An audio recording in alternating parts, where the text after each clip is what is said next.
안녕하세요. 오늘은 이 점수면 시험을 진입할까요 말까요에 대해서 답변을 드리고자 카메라 켜게 되었습니다.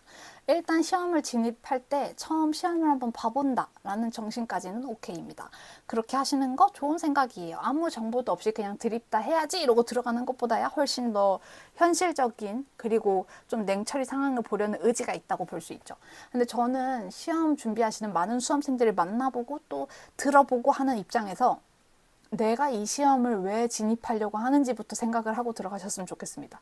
너무 이상적이고 너무 추상적인 얘기라고 할 수 있는데 의외로 이게 되게 중요해요. 여러분들이 각 직렬별 경쟁률, 응시자 수, 그리고 실제로 출원한 인원, 이거에 대해서 왜 그렇게까지 저는 관심을 가지시는지 잘 모르겠거든요. 한 명을 뽑아도 그 한 명이 나이면 되는 거고, 100명을 뽑아도 내가 101등이면 의미가 없는 게 시험 아니겠습니까? 그렇게 생각을 했을 때 지역을 굳이 따진다거나 내가 어디를 해야 유리할까 이 고민을 너무 깊게 안 하셨으면 좋겠어요. 내가 합격을 했을 때 일을 하면 거기에서 내가 현실적으로 근무가 가능할 것인가, 그리고 내가 하고자 하는 일의 방향과 큰 흐름에서 엇나가지 않을 것인가, 이것만 고려하시면 저는 된다고 생각하는 입장이거든요. 그리고 이제 하려는 의지가 충분한데 점수가 너무 낮아요에 대해서는 점수는 올릴 수 있습니다. 내가 만약에 태어나서 단 한 번도, 저는 태어나서 단 한 번도 물리학을 엄청 딥하게 공부해 본 적이 없는데 딱 그 고등 이과 정도의 물리만 했는데, 예를 들어서 당장 다음 주에 물리 시험을 보려고 한다 생각을 해봅시다. 그 상황 자체는 어쩔 수 없는 상황인 거예요. 그럼 저는 지금 당장 할 수 있는 모든 걸 다 해서 준비를 하겠죠. 똑같습니다. 내가 만약에 7급 공무원이 되고 싶어. 근데 만약에 행정법을 태어나 처음 보는데 이거는 꼭 해야 된대. 그러면은 주어진 시간 내에 내가 할 수 있는 모든 방법을 써가지고 최선을 다해서 하는 겁니다. 결과가 어떻게 되는지는 진인사 대천명, 내가 일단 해놓고 그 다음의 상황은 미래에 뭐 하늘에 맡기든 땅에 맡기든 어쨌든 내가 결정할 수 있는 게 아닌 거예요. 이 부분에 있어서 제가 느끼기에는 너무 어떻게 보면은 이제 효율적인 방법을 찾고 싶고 좀 더 짧은 기간 내에 큰 성취를 내고 싶어서 욕심이 나시는 걸까? 약간 이런 생각이 들기도 하는데, 너무 그렇게 막 내 인생의 기준을 경쟁률과 커트라인에 맞추지 않으셨으면 좋겠다는 생각이 듭니다. 그리고 제가 이제 굉장히 많은 직렬 변경을 해오지 않았겠습니까? 그렇기 때문에 더 할 수 있는 이야기예요. 재경이 안 될 것 같아서 일행으로 바꿨을 때가 정말 후회가 많이 되고, 그때가 진짜 마음고생이 심했는데 결론적으로 좀 더 빨리 바꿀 걸이라는 생각을 좀 더 많이 하긴 했었거든요. 근데 지금 돌아와 생각했을 때는 전체 수험 기간을 놓고 봤을 때 내가 재경을 그대로 했다면 지금은 합격해 있을 수도 있겠다라는 생각이 있는 사람으로서 말씀을 드리자면, 이 직렬이라는 거는요, 내가 어쨌든 합격을 해서 일할 곳을 미리 정하는 거잖아요. 범위를 약간 제한하는 역할을 하잖아요. 그렇기 때문에 일단 내 소신대로 가는 겁니다. 현실적인 범위 내에서 최대한 내가 원하는 바로 가야 돼요. 제 선택을 예로 들어 설명을 해드릴게요. 저는 처음에 고시라는 그 풀에 들어간 건 외교원이었어요. 외교원으로 들어갔는데 일단 제가 생각했을 때 제가 외교원을 선택한 건 굉장히 안 좋은 선택이었습니다. 이렇게 생각하는 이유는 저는 일단 외국어가 강하지 않아요. 초등학교 때부터 외국어를 굉장히 못했습니다. 근데 제가 왜 굳이 외교원을 들어갔냐? 저는 한국을 떠나서 살고 싶었고, 이왕이면 그게 합법적인 방법이었으면 좋겠다 생각을 했고, 오지를 가더라도 약간 안전을 보호받을 수 있는, 안전을 담보할 수 있는 그런 곳 역할로서 가고 싶었기 때문에 외교관을 꿈꿨었습니다. 그래서 일단 목표에서는 굉장히 명확했죠. 깔끔했죠. 하지만 현실적인 측면, 제 외국어 능력에 대해서 생각을 해봤을 때는 비현실적이었죠. 그래서 저는 제가 외교원을 준비했던 게 제대로 되지 못하고 불발되었다고 생각하거든요. 그럼 그 다음에 직렬을 변경했을 때 저는 재경으로 변경을 했습니다. 일단 저는 제가 경제학을 복수 전공했고 수학과를 나왔기 때문에 굉장히 메리트가 있을 거라고 생각을 했고, 일단 그 1차 공부, 필세 공부를 했던 가닥이 있기 때문에 7급으로 가는 것보다 그 재경으로 가는 게 맞다고 생각을 했었습니다. 재경으로 바꾸고 이제 그때부터 필셋이 시작돼서 필셋을 계속 7급 필셋도 계속 봤던 거죠. 그렇게 봤을 때 일단 잘한 선택은 내 현실적인 수준에서 가능할 수 있는 것 중에 제일 높은 걸 선택했다는 거. 하지만 다소 아쉬운 거는 끈기를 갖고 지속하지 못했다는 점이죠. 그 끈기를 갖고 지속하지 못한 거에는 제 자존감이 낮았던 역할이랄까요? 영향이 큰 것 같은데, 제가 재경에서 일행으로 바꾸게 된 거는 학원 선생님의 조언 때문이었습니다.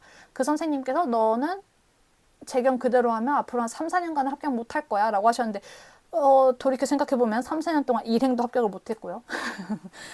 뭐 어쨌든 그 선생님에 대해서는 별로 길게 얘기하고 싶지 않은 별로 안 좋은 추억이기 때문에 넘기고 얘기하자면, 일단 재경에서 일행으로 바꾼 거는 제가 2차 점수가 많이 안 나왔던 영향도 있었고, 재경 그 당시에는 재경이 일행보다 커트라인이 높았어요. 피셋 커트라인이. 그래서 커트라인을 낮춰서 가보자라는 생각이 있었던 거죠.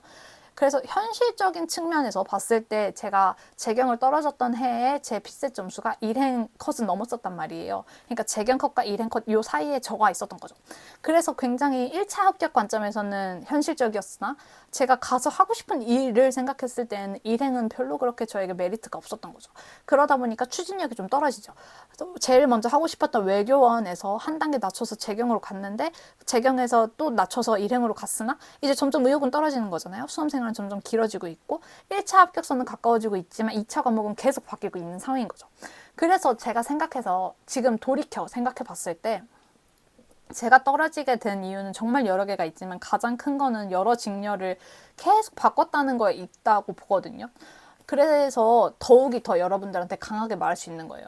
여러분들이 시험에 진입할지 말지를 고민할 때 피셋 점수보다 더 중요한 건 여러분이 이 일을 하고 싶냐 아니냐고, 내가 현실적인 능력이 어느 정도 선까지 가능하냐예요. 이 현실적인 능력에는 저의 개인적인 생각으로 피셋 점수보다 더 중요한 거는 집의 경제적 능력입니다.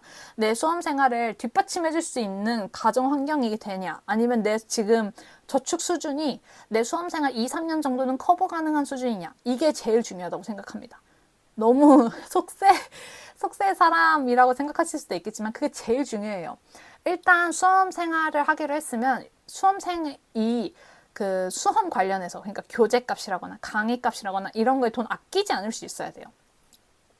먹는 거 아끼고 이런 거는 수험생이 당연히 그래야 되는 거고, 근데 그 먹는 거 아끼고 지출 아끼는 것도 어느 정도 내가 생활이나 공부에 지장이 가지 않을 정도여야지, 저처럼 라면만 먹어서도 간신히 살 수 있는 수준, 이러면 안 됩니다. 제가 생각했을 때 이런 사람들은 시험 준비를 하고 있을 게 아니라 어디든 취업을 해서 돈을 버는 게 맞아요. 뭐 그렇게 생각을 하고 있고요. 갑자기 너무 돈 얘기로 가고 있는 거 아닌가 싶으시겠지만, 제가 생각했을 때 성인 수험에 가장 중요한 건 돈이고요. 제일 고려해야 되는 것 또한 돈이기 때문에 이렇게 말씀을 드립니다. 굉장히 이상적인 얘기에서 시작해서 제 개인적인 경험들 이야기해드렸고, 그리고 결국 우리가 생각해야 될 건 뭐다? 돈이다. 이 얘기까지 한번 해드려봤는데요. 시험 몇 점이 나왔어요. 진입을 할까요 말까요? 라고 많이 고민을 주시고, 그게 진짜 현실적으로 내가 진짜 고민이 돼서 질문을 주신다는 건 알겠어요. 근데 그분들의 상황을 제가 정확히 모르잖아요. 만약에 그분들의 시험지를 제가 볼 수 있었다면 그 시험지를 보면서 이 부분은 이렇게 독해하시면 안 되는데 애시당초 독해 방법 자체가 틀렸다, 이 부분을 채우시려면 몇 개월 정도는 필요하실 거고, 그걸 위해서는 뭐 학원 강의를 들어보시는 게 좋다라거나, 아니면 과외를 받아보시는 게 좋겠다라거나, 아니면 다른 직렬을 찾아보시는 게 좀 더 좋을 것 같다라거나, 뭐 이렇게 조언을 할 수 있지만, 단순히 댓글이나 뭐 간략한 소개글 같은 걸로 이 점수가 이렇게 나왔어요 라고 하시는 거는 좀 판단이 어렵다는 점을 한번 말씀을 꼭 드리고 싶었어요. 이게 제가 무성의하게 저 모르겠는데요 이게 아니라, 판단 자체가 좀 그분의 인생에 있어서는 되게 큰 고민일 텐데 제가 섣불리 말하기가 되게 조심스럽다는 거죠.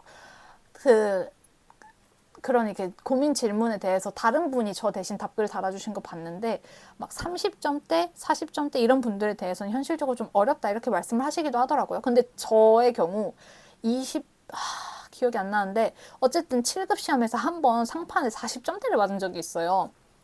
근데 그때 제 상황이 어땠냐면, 너무 더웠고요. 에어컨이 작동을 하지 않았고요. 감독관 앞자리였는데 감독관이 처음부터 끝까지 저를 너무 열심히 쳐다봤고요.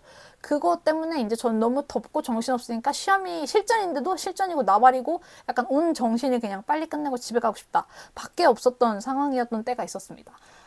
그럴 때 나온 점수가 내 실력이라고 할 수 있나? 그건 아니잖아요. 그래서 저는 더욱이 이제 점수가 좀 이 정도는 위험한데 싶은 수준으로 낮은 분들이 고민을 주셔도 섣불리 하지 마시라고는 말을 못하는 이유가 거기에 있거든요. 실제로 저는 그 다음에 상판 시험은 굉장히 또 잘 본 편이기도 해서, 그래서 여러분들이 이제 점수를 가지고 고민을 하실 때에는 일단 내 돈을 먼저 생각하셨으면 좋겠고, 그 다음에 점수가 정말 낮으면 어렵긴 하지만 그래도 내가 이상적으로 생각했을 때 공부를 좀 해가지고라도 이 일을 하고 싶은 건지를 한번 생각해 보셨으면 좋겠고, 그리고 이렇게 두 가지를 생각하셨을 때 그 외에 고민할 게 더 있냐라고 하신다면, 내가 지적 수준이, 그리고 내가 인생 동안 쌓아온 베이스가 합격에 조금이라도 유리한 쪽을 선택하면 좋은데, 그게 만약에 없다면 내가 조금 더 시간을 들일 각오가 되어 있느냐, 약간 이런 부분들을 점검해 보시면 좋겠다, 이 얘기를 꼭 하고 싶었습니다. 오늘 영상 시청해주셔서 감사하고요. 관련해가지고 더 궁금하신 부분 있으시면 편하게 질문 주셔도 됩니다. 하지만 앞서도 말씀드렸다시피 이 점수인데 진입할까요 말까요는 굉장히 내 인생을 남에게 맡기는 듯한 뉘앙스의 조금은 뭐라 그럴까, 무책임한 질문이거든요.